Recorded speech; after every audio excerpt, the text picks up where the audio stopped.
los centros educativos intentamos buscarle siempre mejores servicios, que todo este tipo de maquinaria tiene que tener toda una serie de productos que sean saludables y sostenibles dentro de los centros educativos. Un convenio como este con vuestra empresa pues mejora todo eso, los mejores servicios en los coles, mejores maneras de moverse el alumnado con una manera fácil dentro de la compra, etcétera, etcétera.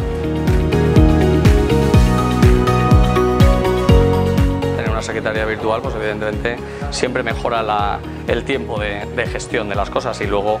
si la máquina nos reporta además una serie de listados de datos que nos ayuda también a poder seguir haciendo compras o gestionando o cambiando maneras de venta, pues nos parece interesante esta máquina.